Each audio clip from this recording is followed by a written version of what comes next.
السلام علیکم ناظرین، میں ہوں ڈاکٹر فیاض احمد، سربراہ شعبہ physiology chemistry section CCRI Multan.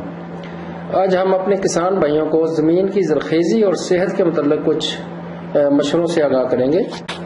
کپاس کی چنائی مکمل ہونے کے بعد چھڑیوں کو زمین میں روٹاویٹ کر دیں تاکہ زمین میں نامیاتی مادہ کی مقدار میں اضافہ ہو سکے۔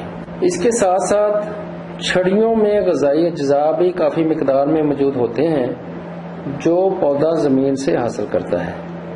مثلاً 1 ٹن چھڑیوں میں 34 kilo gram nitrogen, 13 kilo gram phosphorus اور 46 کلو گرام پوٹاش موجود ہوتی ہے، جو ان کے گلنے سڑنے سے اگلی فصل کے لیے مہیا ہو جاتی ہے۔ اور نامیاتی مادہ کا اضافہ ہوتا ہے۔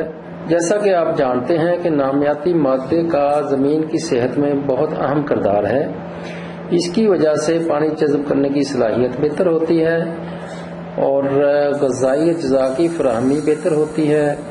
زمین کے اندر جو خوردبینی اجسام ہیں ان کی تعداد میں اضافہ ہوتا ہے اور وہ زمین کی صحت اور زرخیزی میں اہم کردار ادا کرتے ہیں۔ اس کے علاوہ یہ انتہائی ضروری ہے کہ زمین کی زرخیزی اور صحت کو بحال رکھنے کے لیے زمین کو خالی نہ چھوڑا جائے، کچھ نہ کچھ کاشت ضرور کرنا چاہیے۔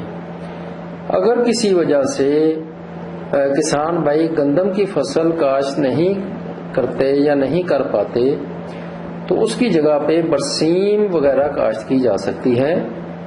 برسیم چارے کے طور پہ بھی کام کرتی ہے اور اس کے ساتھ ساتھ اس کو سبز کھاد کے طور پر بھی استعمال کیا جا سکتا ہے۔ اس کے جو زمین میں جو برسیم کی جڑیں ہیں وہ بھی زمین کی زرخیزی میں اہم کردار ادا کرتی ہیں۔ سبز کھاد سے نامیاتی مادہ بھی بڑھتا ہے اور پانی جذب کرنے کی صلاحیت میں بھی اضافہ ہوتا ہے اور جو غذائی اجزاء زمین میں موجود ہیں ان کی فراہمی بھی بہتر ہو جاتی ہے۔ تو کسان بھائیوں کو یہی پیغام ہے کہ زمین کی صحت کے متعلق خصوصی آگاہی رکھیں اور ماہرین کے مشورہ سے اس کی زرخیزی کو بروئے کار لا کر پیداوار میں اضافہ کریں۔